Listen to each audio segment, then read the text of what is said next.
अस्सलाम वालेकुम एवरीवन, उम्मीद है आप सब खैरियत से होंगे। Welcome to the post market session. आज के सेशन में हमारे साथ director Chase securities Mohammad Rizwan साहब मौजूद है। अस्सलाम वालेकुम रिजवान भाई। जी वालेकुम सलाम जी सजीद भाई। बाय द वे रिजवान भाई, आज काफ़ी टाइम बाद हमने देखा कि मार्केट आज का जो सेशन था वो खासा बुलिश था, जहाँ पे मार्केट ने इंट्राडे में ऑलमोस्ट 700 पॉइंट्स जो है वो गेन करे। फिर टुवर्ड्स द एंड हमने जो है वो थोड़ी बहुत प्रॉफिटिंग भी होती हुई देखी, और almost with the upside of 427 points market ने जो है वो क्लोज करा। इस हफ्ते के जो पहले चार सेशन से उसमें हमने देखा था कि मार्केट में रेंज बाउंड एक्टिविटी विटनेस हुई। इवेंचुअली अगर आज के सेशन में भी आप देखें तो वो जो 73 300 वाले जो लेवल्स है, उसको उनको जो है मार्केट प्रॉब्लम अभी तक ब्रेक नहीं कर पाई है ऑन क्लोजिंग बेसिस। तो आज के मार्केट के हवाले से आपको क्या व्यू है? अच्छा सजीद भाई, यहाँ ना मैं कुछ अपने जितनी टेक्निकल एक्सपर्टीज मुझे है या टेक्निकल समझ में आते हैं मैं उसके साथ मिलके व्यू पे पहले हम सेशन को रैप अप कर लेते हैं। ओवर द वीकेंड मार्केट का जो सेंटीमेंट था वो काफी अच्छा था। आई गेस वीकेंड के बावजूद भी मार्केट ने एक अच्छे बुलिश बल्कि ऑल टाइम हाई के पास क्लोज किया। लेकिन अगर आप अपने चार्ट पे देखें ना क्योंकि आप टेक्निकल भी हमारे चेस सिक्योरिटीज के प्लेटफॉर्म से कवर कर रहे होते हैं, तो देखें तो आप ना एक डिस्ट्रीब्यूशन चीज देख रहे हैं। मार्केट हाई लगाती है, फिर क्लोजिंग पे वहीं आ जाती है। ऑल्दो जून में लोगों की एक्सपेक्टेशन है कि इंटरेस्ट रेट कट हो जाएंगे, बट अगर किसी वजह से गवर्नमेंट आईएमएफ प्रोग्राम की वजह से शायद इसको डेफर करके अगस्त तक लेके जाती है, तो थोड़ी बहुत जो है ना मार्केट किसी वजह से एक ब्रीदर या कंसोलिडेशन के फेज में आ सकती है। बट जिस तरह से लिक्विडिटी है मार्केट के अंदर, इस तरह से लोगों का इंटरेस्ट आ रहा है। और होता क्या है कि जब बुल मार्केट होती है तो उसमें लोगों के पैसे बन रहे होते हैं, तो अगर एक सेक्टर परफॉर्म नहीं कर रहा होता तो दूसरे में चले जाते हैं। तो हम वही चीज विटनेस कर रहे हैं कि बाजार के अंदर ऐसा नहीं था कि 700 पॉइंट के ऊपर जब मार्केट प्लस थी या 400 पॉइंट मार्केट क्लोज हुई तो सारे सेक्टर में पैसे बन रहे थे। कुछ ऑटो से पहले रैली कर चुके थे, उनमें करेक्शन की हम करेक्शन की फेज देख रहे थे। कुछ और स्टॉक में हम देख रहे थे कि ऊपर के ताले हो रहे थे। तो मार्केट का ओवरऑल सेंटीमेंट तो पॉजिटिव था, बट इसमें भी विद इन द सेक्टर्स कुछ स्टॉक्स करेक्ट हो रहे थे और कुछ सेक्टर बुल रन में थे या कंटिन्यूसली बुलिश थे। जिसमें सीमेंट में हमने देखा एक अच्छी रैली थी और उसने मार्केट को 400 पॉइंट प्लस करने में काफी हेल्प किया। आई गेस आपने काफ़ी बेहतर कवर करा। सीमेंट्स मेनली जिन्होंने आज मार्केट को लीड करा उनको भी आपने कवर कर लिया। इसके साथ साथ टेक्सटाइल सेक्टर में भी हमने आज काफ़ी टाइम बाद जो है वो इंटरेस्ट आता हुआ देखा, जहाँ पे ऑलमोस्ट हमने देखा कि आईएनपी में काफ़ी अच्छी एक्टिविटी हुई।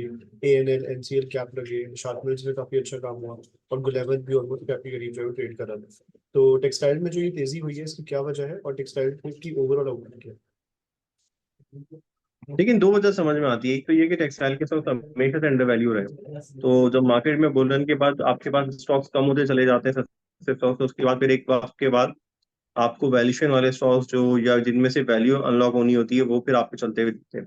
जैसे निषाद मिल की आप सही कह रहे हैं, बट निषाद मिल की कोर ऑपरेशन से ज्यादा उसकी होल्डिंग कंपनी की वैल्यू है। मतलब इस वक्त अगर 400 रुपए की निषाद मिल की होल्डिंग की वैल्यू होगी, कोर की कुछ भी वैल्यू नहीं होगी ना। तो होता क्या है कि फिर लोग इसको कोर को वैल्यू करना शुरू करते हैं। इस तरह से हमने इंटरलूप के अंदर देखा जिसमें फंडामेंटली काफी अच्छी वैल्यूशन है। तो मुझे लगता है इट्स स्टॉक, आई थिंक जितने स्टॉक्स ने परफॉर्म किए इसमें कोई स्पेसिफिकली सेक्टर रिलेटेड खबर नहीं होगी।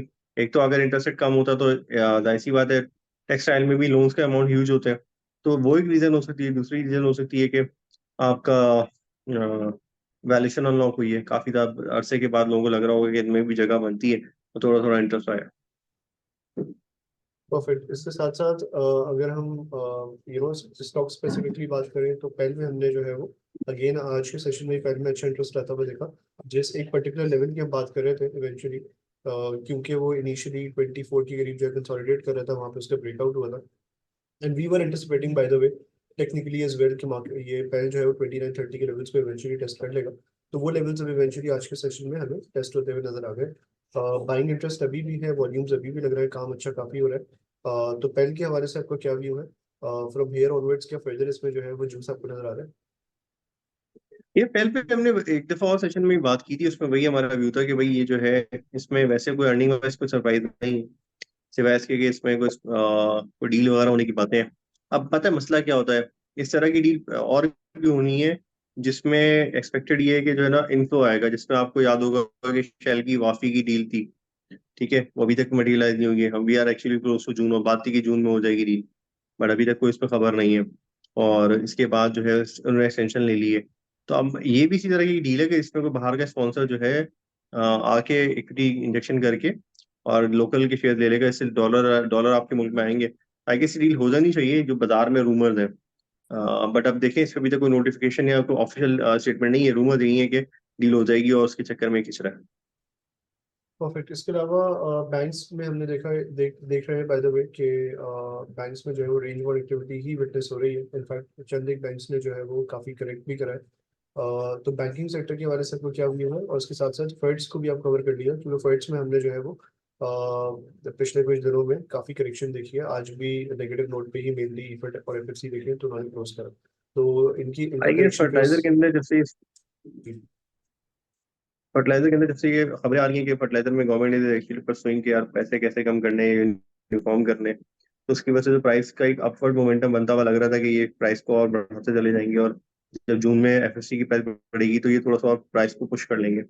बट अब लाइकली सिनेरियो ये है कि या तो इनको यहाँ पर मेंटेन करना पड़ेगा या थोड़ा सा करेक्ट करना पड़ेगा अपनी प्राइस में। दूसरा ये है कि अगर आपने देखा होगा, पंजाब गवर्नमेंट ने वीट प्रिक्योरमेंट से इनकार कर दिया है, जो वीट सपोर्ट प्राइस पर है। उसकी वजह से पाकिस्तान में वीट की प्राइसेस जो है ना थोड़ी बहुत नीचे आई, क्योंकि फार्मर ने उसको फिर लोअर प्राइसेस में मार्केट में बेच रहा है या बेच रहे हैं। तो अगर फार्मर को इस दफा अगर कहीं हिट पड़ती है, या हमारी एग्री इनकम कहीं जाके हिट हो सकती है, या इस पर कोई इम्पैक्ट आता है नेगेटिव, तो फिर ऑब्वियसली अगले साल उसमें फिर आपकी उसमें अगले साल फिर ये होता है कि आपकी जो है वो जो फार्मर जो है एरिया अंडर कल्टीवेशन तो कम नहीं होता, बट ऑब्वियसली यूरिया का इस्तेमाल कम हो जाता है, इसकी वजह से सेल्स पे इम्पैक्ट आता है।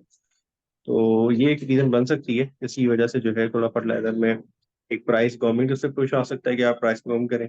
और दूसरा रीजन हो सकता है कि आपकी जो है फार्मर इकोनॉमी अगर खराब होती है तो कोई एक आध क्वार्टर खराब हो सकता है आने वाले दिनों में। अभी फौरन तो नहीं लगता जून का क्वार्टर, लेकिन उससे अगले वाला क्वार्टर में कुछ हो सकता है इम्पैक्ट।